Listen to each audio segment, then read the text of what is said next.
इस संसार में आने वाला प्रत्येक बालक संपूर्णतः संस्कार रहित होता है। उसके अंतर पर ना किसी अच्छे संस्कार के चिन्ह अंकित होते हैं, ना ही बुरे संस्कार के। अर्थात जन्म से बालक में ना कोई गुण होता है और ना ही कोई दोष। तो ये दोष अथवा गुण किस प्रकार प्राप्त होते हैं, क्या हमने कभी विचार किया है? जो बात माता पिता के मुख से निरंतर सुनी जाती है, वही बात उनकी संतानों के हृदय का संस्कार बनती है। जैसे किसी गांव में नदी तट तक एक पगडंडी बन जाती है केवल उस मार्ग पर बार बार चलने के कारण। अर्थात माता पिता के हृदय की इच्छाएं उनकी संतानों के हृदय का दोष अथवा गुण बनकर जन्म लेती हैं। क्या ये सत्य नहीं?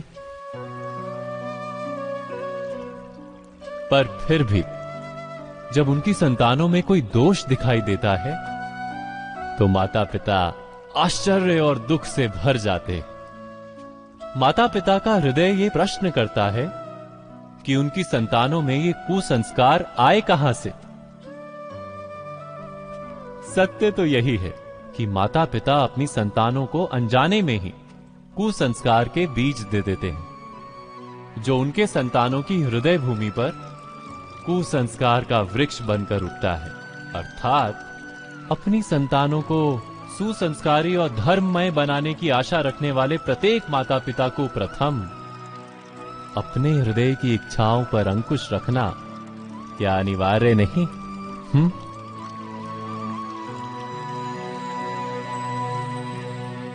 प्रत्येक माता पिता इस पर विचार अवश्य कीजिएगा।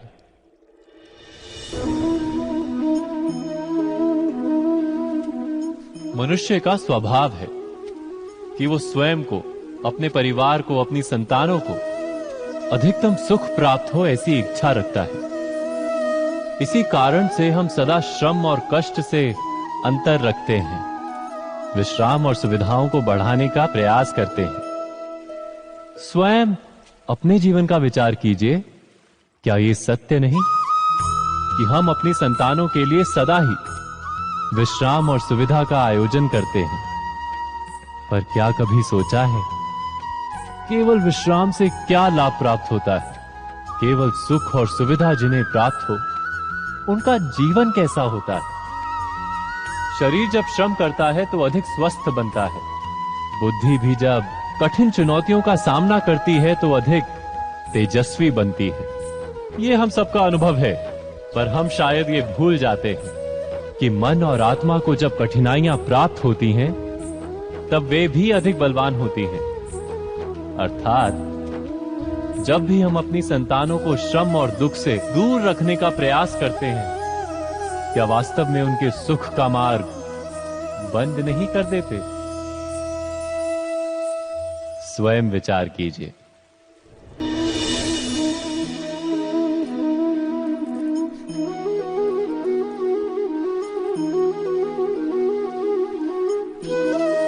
ज्ञान प्राप्ति सदा ही समर्पण से होती है, यह हम सब जानते हैं। किंतु समर्पण का वास्तविक महत्व क्या है? क्या हमने कभी विचार किया? मनुष्य का मन सदा ही ज्ञान प्राप्ति में विभिन्न बाधाओं को उत्पन्न करता है। कभी किसी अन्य विद्यार्थी से ईर्ष्या हो जाती है, कभी पढ़ाए हुए पाठों पर संदेह जन्मता है और कभी गुरु द्वारा दिया गया दंड मन को अहंकार से भर देता है। नहीं, क्या ऐसा नहीं होता? न जाने कैसे कैसे विचार मन को भटकाते हैं और मन की इसी अयोग्य स्थिति के कारण हम ज्ञान प्राप्त नहीं कर पाते। मन की योग्य स्थिति केवल समर्पण से निर्मित होती है। समर्पण मनुष्य के अहंकार का नाश करता है। ईर्ष्या, महत्वाकांक्षा आदि भावनाओं को दूर कर हृदय को शांत करता है और मन को एकाग्र करता है। वास्तव में ईश्वर की सृष्टि में ना ज्ञान की मर्यादा है, ना ज्ञानियों की। गुरु दत्तात्रेय ने तो गाय और श्वान से भी ज्ञान प्राप्त कर लिया था। अर्थात विषय ब्रह्म ज्ञान का हो या जीवन के ज्ञान का या गुरुकुल में प्राप्त होने वाले ज्ञान का, उसकी प्राप्ति के लिए गुरु से अधिक महत्व है उस गुरु के प्रति हमारा समर्पण। क्या यह सत्य नहीं? स्वयं विचार कीजिए।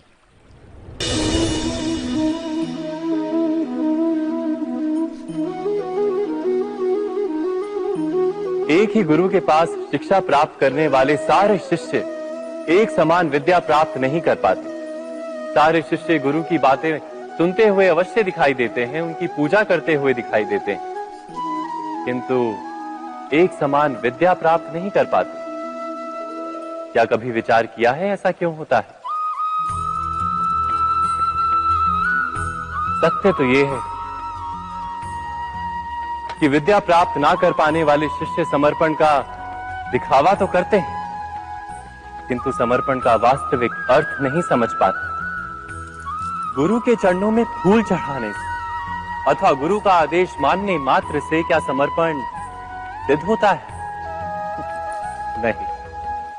समर्पण का वास्तविक अर्थ है जब गुरु के प्रति मन में कोई संदेह ना रहे, गुरु के मुख से आदेश निकले उससे पूर्व शिष्य उस कार्य को पूरा कर दे।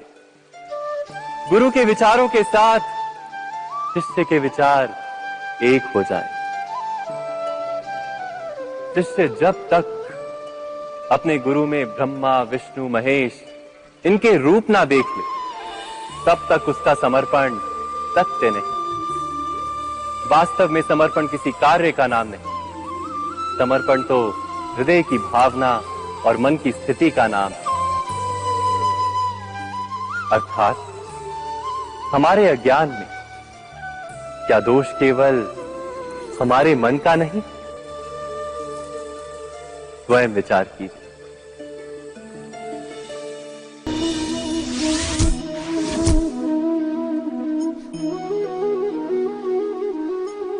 श्रेष्ठता का क्या अर्थ है? श्रेष्ठता का अर्थ है दूसरों से अधिक ज्ञान प्राप्त करना।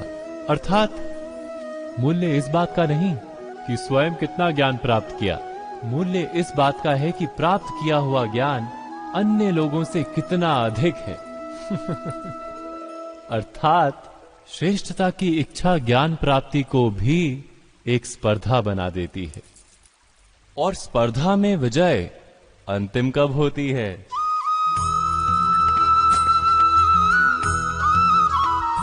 कुछ समय के लिए तो श्रेष्ठ बना जा सकता है, किंतु सदा के लिए कोई श्रेष्ठ नहीं रह पाता।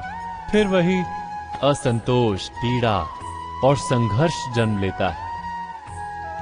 किंतु श्रेष्ठ बनने के बदले यदि उत्तम बनने का प्रयत्न करें तो क्या होगा? उत्तम का अर्थ है कि जितना प्राप्त करने योग्य है वो सब प्राप्त करना, किसी से अधिक पाने की इच्छा से नहीं, मात्र आत्मा की तृप्ति हेतु कुछ प्राप्त करना। उत्तम के मार्ग पर किसी अन्य से स्पर्धा नहीं होती, स्वयं अपने आप से स्पर्धा होती है। अर्थात उत्तम बनने का प्रयत्न करने वाले को देर अबेर सारा ज्ञान प्राप्त हो जाता है, बिना प्रयत्न के ही वो श्रेष्ठ बन जाता है। किंतु जो श्रेष्ठ बनने का प्रयत्न करता है वो श्रेष्ठ बने या ना बने, उत्तम कभी नहीं बन पाता।